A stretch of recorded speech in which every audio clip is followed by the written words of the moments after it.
Le transport le plus utilisé est la voiture, qui est un moyen pratique de se déplacer d'un point A à un point B en peu de temps. La voiture à essence comporte de nombreux avantages.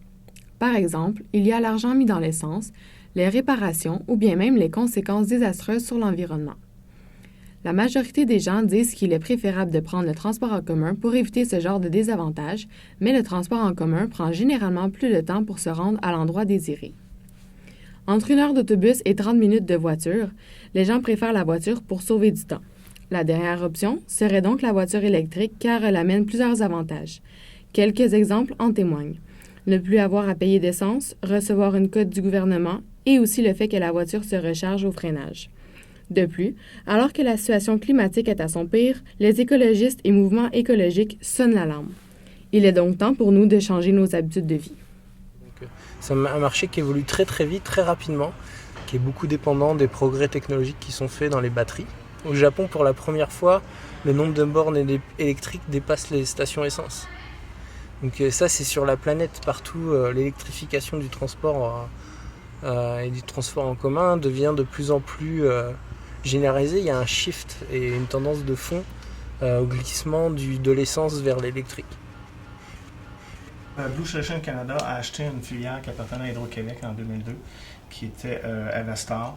Ici, on faisait des batteries pour des sauvegardes de télécommunications au départ. Par la suite, avec l'achat de Blue Solution, on a adapté la ligne de production pour fabriquer un pack, une batterie de voiture électrique.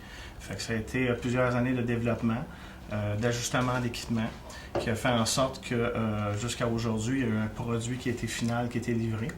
Les voitures sont assemblées en Europe. Nous aussi, on fabrique les batteries, sont expédiées par bateau par la suite. On fait la conception d'un bout à l'autre de la batterie. Ça veut dire qu'il y a eu le développement des équipements, le développement du produit. Il y a eu la fabrication des pièces, des équipements aussi. Et il y a eu l'assemblage d'une partie à l'autre jusqu'à la fin pour avoir un pack final produit prêt à expédier. Italienne.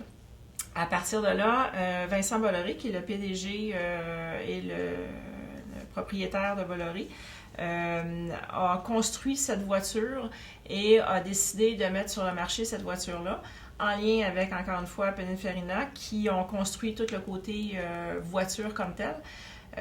Et à partir de là, ils sont partis à la recherche de nouveaux contrats pour être capables de vendre cette voiture-là.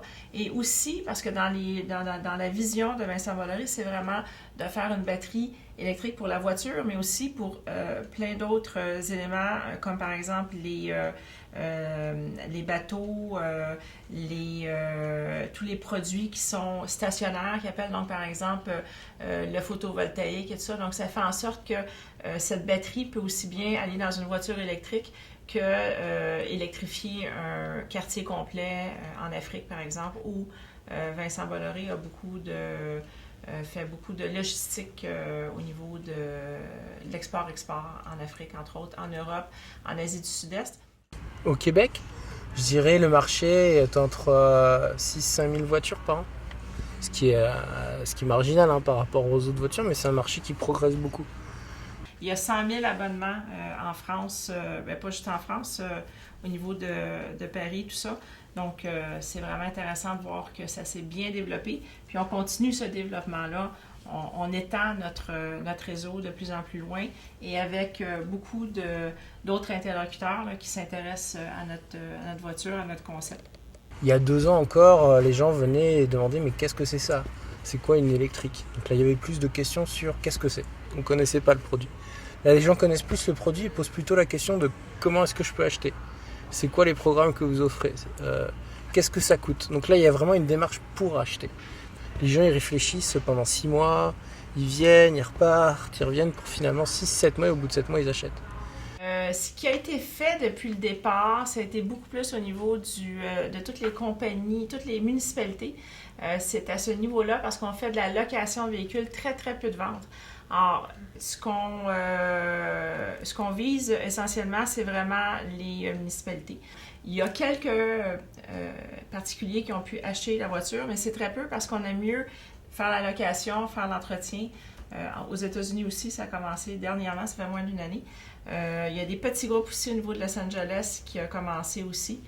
Alors, c'est vraiment plus facile pour nous de faire une gestion de la batterie quand elle est louée plutôt que vendue.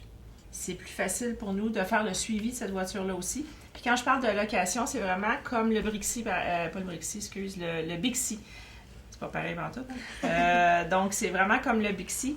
Bon, les personnes qui viennent pour acheter des livres, généralement, connaissent très très bien le produit. C'est des personnes qui ont un revenu assez élevé, qui ont un degré d'éducation supérieur à la moyenne, qui ont une conscience écologique très forte. Ils sont moins sensibles au prix, mais plus sensibles à l'empreinte écologique qu'ils peuvent laisser.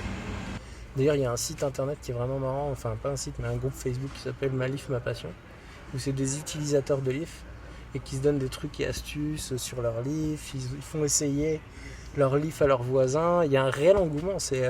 Puis encore une fois, il y a vraiment le avant la conduite et après la conduite. Une fois qu'on a essayé une électrique, ça fait bizarre de revenir à de l'essence. Mais de manière générale, c'est vraiment bien, c'est bien ancré déjà, je dirais, dans la mentalité française, ou en tout cas parisienne, de se servir de ce véhicule-là. Pendant la fin de semaine, il est excessivement prisé. Mais c'est vraiment quelque chose où c'est une autre façon de conduire, et en des termes positifs.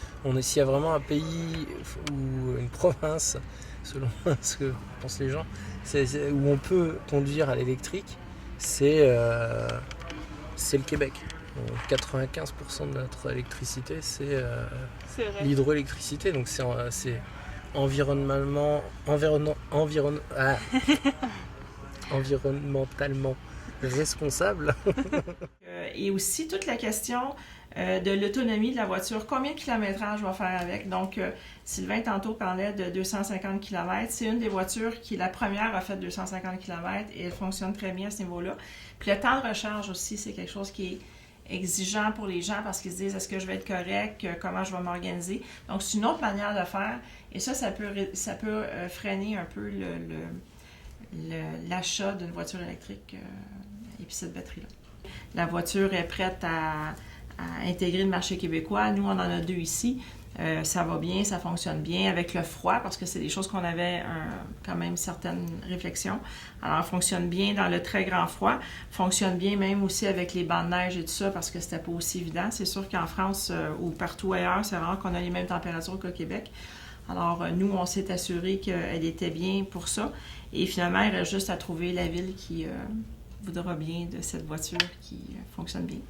Je pense que c'est un manque de disponibilité. Tu sais, recharger une voiture électrique, c'est difficile. S'il n'y en a pas beaucoup sur les routes, c'est surtout à cause des coûts, là, parce que c'est relativement plus cher. Puis la société, en fait, c'est surtout des classes moyennes. Fait qu'à cause de ça, ils vont aller vers les véhicules comme à gaz. En fait, on le sait, là, la population sait que cette énergie marche bien. Mais c'est vrai que l'éducation, c'est bon. Il y a d'autres sources pour faire fonctionner un moteur. Il y a des moteurs à l'eau et toutes sortes de moteurs. Ici, on n'a pas l'infrastructure pour ça, vraiment. Et est-ce que tu penses qu'il n'y aurait pas assez de bornes électriques pour adapter les voitures électriques dans notre société? Ben, en fait, actuellement, je te dirais que oui, il n'y en a pas assez. Cependant, la demande n'est pas là. Fait que je vois mal le gouvernement mettre de l'argent sur quelque chose que la demande n'est pas là, comme n'importe quoi dans le vie. Nous savons tous que la vente de voitures électriques n'est pas bien populaire ici au Québec. S'agit-il d'un manque de connaissance de la société? Aucunement, parce que la société suit les leaders qui ont beaucoup de pouvoir dans le domaine. On apprend ce qu'on nous enseigne à l'école, puis c'est tout un gros 1, tout ça. Là. Les gens, ils connaissent pas beaucoup de choses sur les autos électriques. Peut-être qu'ils pensent que ça marche pas très bien, que ça coûte très cher. C'est sûr qu'il y a un manque de connaissances. C'est pas quelque chose qui est super connu. Je suis pour les voitures électriques!